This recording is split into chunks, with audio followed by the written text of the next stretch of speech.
Bonjour à toutes et à tous, un grand merci de votre accueil. Donc, on va aller dans le vif du sujet tout de suite, puisqu'on a 15 minutes ensemble pour partager un sujet qui est en fait extrêmement important et extrêmement structurant. Il y a beaucoup de buzz autour de ça, ça s'appelle l'IA, donc l'intelligence artificielle ou les systèmes cognitifs. Et je vais essayer en 15 minutes de vous brosser un très rapide tour d'horizon de ce qui est en train de se passer, notamment dans notre industrie bancaire et financière.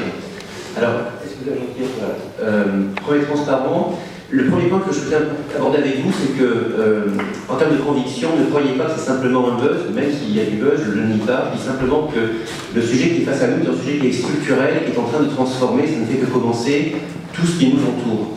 Et pour le démontrer, ce n'est pas un point de vue idéal, ce n'est pas un point de vue personnel, même si je le partage, mais ça c'est encore mon opinion perso.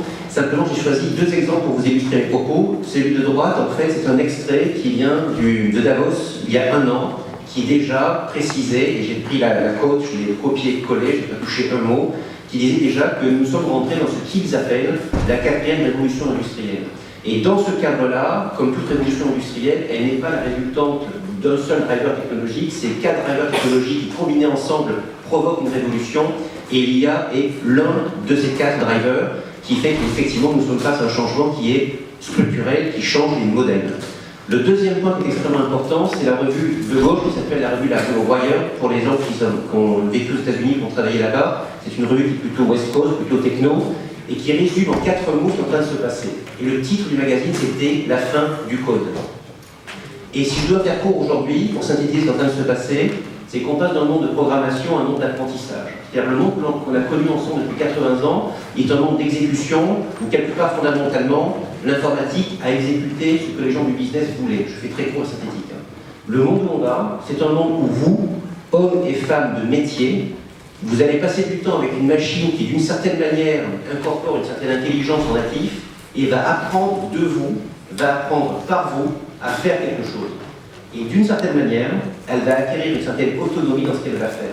C'est ça qui est en train de se passer. Donc l'enjeu qu'on a face à nous aujourd'hui, d'où tous les débats sur l'emploi, l'homme versus la machine, etc., qui sont des vrais débats, est centré sur l'expertise, le savoir-faire, et d'une certaine mesure, le savoir-être de tout un chacun dans le métier bancaire, financier. C'est ça qui est en train de se passer. Deuxième point transparent, avec vous pouvez aller jusqu'au bout, ça peut faire plusieurs animations dedans. Je vais très court, d'où on vient et où est-ce qu'on va. Quand on dit que l'AI est un sujet nouveau, c'est faux, puisque vous savez très bien qu'en fait, les premières préminiscences un petit peu du sujet de l'AI datent de 1956, grosso modo. Je ne vais pas rentrer sur l'historique avec les systèmes experts. Et fondamentalement, on est passé par un long hiver de l'AI, ce qu'on a appelé le Winter AI, en l'occurrence, et ensuite, c'est un petit peu le printemps, et l'AI se réveille, si je puis dire. Et si j'avais dû synthétiser un petit peu ce que c'est que l'AI, d'un point de vue, en fait, Watson, d'un point de vue IBM, je n'ai pas le temps de passer sur un petit peu d'où on vient en termes de tout ce qui est jeu d'échecs, le Deep Blue, Jeopardy, etc. Je vais directement à la conclusion de qu'est-ce que c'est qu'un système cognitif.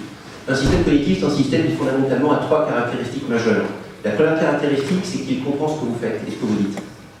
Il comprend ce que vous faites et ce que vous dites. Pourquoi? Parce qu'il est doté d'une capacité linguistique de compréhension.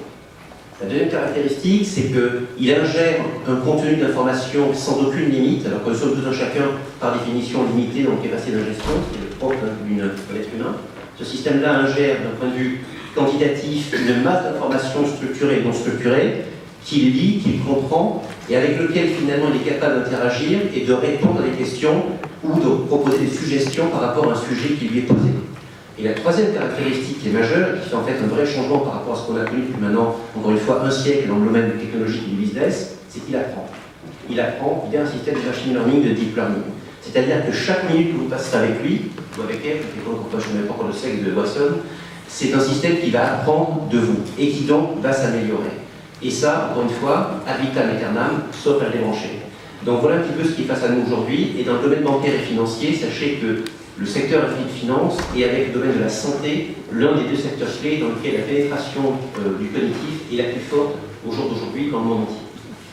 Ensuite, vous pouvez afficher des animations, y compris la prochaine s'il vous plaît. Merci beaucoup.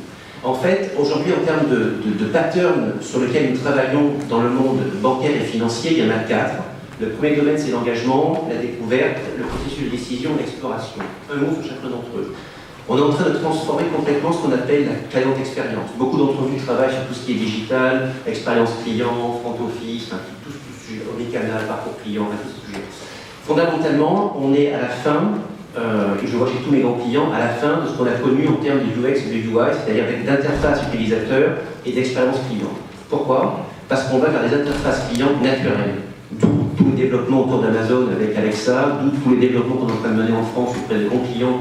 Vous avez vu les annonces qui ont été faites récemment dans la presse avec Orange Bank, avec Crédit Mutuel, etc. Ce n'est que le début. On est en train de reformater complètement la façon dont l'établissement bancaire ou financier interagit avec son client et ou ses partenaires. Peu importe la cible, le tout c'est qu'on change la façon dont communique l'établissement avec ses clients au travers des interfaces de plus en plus naturelles, au travers d'un système qui apprend de vous en fonction de l'utilisation que vous avez avec le système. Deuxième caractéristique, la découverte. On travaille énormément dans le domaine de la recherche financière, notamment pour les CIO par l'informatique, les Chief Investment Officers, sont des gens qui, vous le savez, travaillent sur les prospectives, sur les analyses, etc.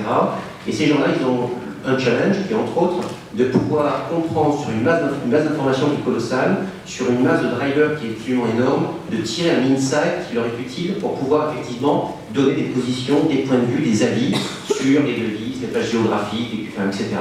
Et là-dessus, là encore, ce type de système est extrêmement utile puisqu'il est capable d'ingérer ces bases d'informations en temps réel de manière complètement interactive et de manière dynamique pour pouvoir ensuite aider ces analystes à travailler et effectivement produire leur point de vue par rapport à ce qui va se passer. Le troisième point, c'est la partie décision, tout ce qui est advisory. Je vous donne un exemple, j'ai passé 3 ans de ma vie à Singapour dans une très grande banque privée, en l'occurrence, qui travaille sur toute l'Asie du Sud-Est et maintenant dans le monde entier. Et pour faire court, notre projet, ça a été de mettre en place un système qui était destiné en fait aux relationship managers, qui visait finalement à les aider à faire quelque part une phase de diagnostic de leurs clients patrimoniaux, une phase de prescription et une phase de suivi du client. L'originalité du système, elle a été de pouvoir capitaliser et tirer des insights d'une masse d'informations non structurées, absolument colossale, qui existe au sein de la banque et qui existe à l'extérieur de la banque. Et de combiner cet insight avec un processus d'advisory vis-à-vis de leurs clients pour aboutir à une recommandation. Si je devais être synthétique sur la valeur ajoutée de ce qu'on a fait, c'est que lorsqu'on a fini le projet, je demandais finalement à ma cliente, qui est en fait un relationship manager, de lui dire finalement qu'est-ce que ça t'a apporté tout ce qu'on a fait pour toi, si tu devais synthétiser au maximum. Elle m'a dit Jean-Philippe, tu sais, finalement, le gain de système, il a été qu'il me propose des choses auxquelles je ne pensais pas. Il me propose des choses auxquelles je ne pensais pas en termes d'advisory. Et donc là, finalement, ce jour-là, c'est-à-dire il y a 8 ans, quand j'étais à l'époque en Asie, j'ai compris que ce type de système est en train de changer tout ce qu'on est en train de faire ensemble. Parce qu'il n'exécute pas des règles, il produit des éléments qui portent à votre connaissance, avec toutes les faits, toutes les évidences qui supportent ce raisonnement-là. Ensuite, c'est votre arbitre, en tant que professionnel, de décider qui c'est bien, qui c'est mal, qui ça fait sens, qui ça fait pas sens. Ça, c'est votre job. Mais à la fin des fins, vous avez des systèmes qui vont vraiment aider, empowerer l'être humain dans ses capacités et dans son travail. En tout cas, c'est ce qu'on souhaite faire. Et le dernier facteur d'exploration, ça c'est plus classique, ça vise finalement pour des senior bankers à faire ce qu'on appelle en fait du data pooling structuré et non structuré en temps réel, c'est-à-dire en fait ça va chercher des informations qui sont soit au sein de l'établissement bancaire, soit à l'extérieur, et finalement à le pooler sur une vision 360 vis-à-vis d'une cible donnée. C'est très utile en corporate banking, c'est très utile dans la gestion privée et dans d'autres domaines. Donc voilà ce qui est en train de se passer en termes de grands facteurs sur lesquels nous travaillons. Et effectivement, comme vous l'avez expliqué, derrière chacun de ces facteurs, vous avez une multitude de cas d'application. C'est quasiment sans limite en termes d'imagination. Ensuite, ce que je souhaitais un petit peu vous présenter, c'est pourquoi est-ce que nos grands clients y vont. Donc ça, c'est le fruit de mes 8 ans passés. Et je me suis dit finalement, mais un jour, mais pourquoi nos clients investissent là-dedans? Qu'est-ce qui fait qu'ils trouvent ça pertinent au niveau des bornes? En fait, il y a 4 raisons fondamentales pour lesquelles ils y vont. Le premier point, c'est qu'en fait, leur combat aujourd'hui, c'est un combat d'expertise. On sait tous que l'expertise est détenue par un petit nombre d'individus, de sachants, qu'on appelle les sujets facteurs experts. Si on arrivait à capitaliser sur ce savoir-faire et à le mettre à disposition du plus grand nombre, ce serait quand même extraordinaire. Or, donc le débat aujourd'hui, c'est un débat d'expertise, de savoir et de savoir-faire. Le deuxième point, c'est la consistance. Comment est-ce que je m'assure que le service que je rends est consistant, quelle que soit la géographie, quel que soit l'individu auquel je le délivre? Facile à dire, très difficile à faire et à contrôler. Or aujourd'hui, c'est sur ça aussi qu'on travaille, pour essayer d'aider ces entreprises à ce que la consistance du service, j'ai pas dit l'uniformité, le service est customisé, mais il y a une consistance du service qui est délivré aux clients, ce qui est très différent. C'est des notions qui n'ont rien à voir l'une avec l'autre. Le troisième point, c'est la confiance. Tous nos clients aujourd'hui nous disent on a un problème énorme de confiance avec nos clients, puisque fondamentalement, c'est un peu la semaine du blanc, je pose des produits à tour de bras, et quelque part, je me fous un petit peu de ce que veut réellement mon client. Or ça aboutit à la défiance, et donc ça aboutit à la rupture de la relation avec l'individu donné.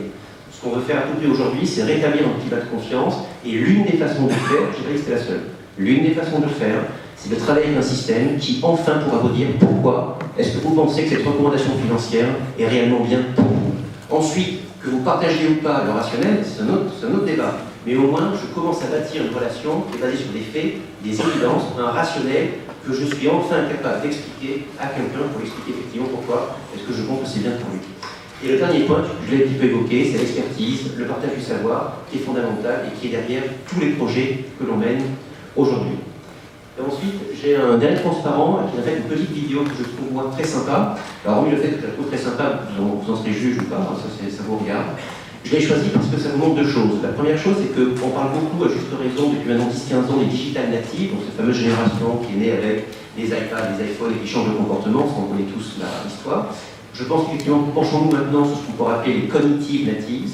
Et le deuxième point, pour ceux qui investissent en ce moment, je vous recommande d'observer l'écosystème en train de se développer. Vous avez un écosystème autour de l'intelligence artificielle, qui est très large, avec de grands acteurs ou des petits acteurs.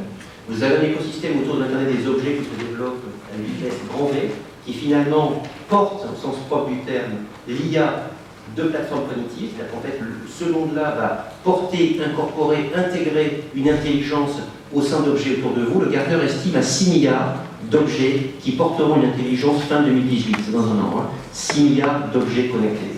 Et troisièmement, que je vous invite à regarder et observer de près, puisqu'il est en train de transformer tout ce qui se passe autour de nous, y compris nous-mêmes, nous, en tant qu'IBM, et il faut qu'on s'adapte très vite, autrement on va laisser notre peau, et on y va vite, c'est le cloud qui est en train de changer tous les modèles de delivery, tous les modèles de pricing, tous les modèles de tarification, et plus important, tous les modèles de consommation de tous nos clients. Une fois que j'ai dit tout ça, regardez cette petite vidéo que je trouve vraiment sympathique, et ensuite je porterai une petite conclusion à tout ce que je viens de vous dire.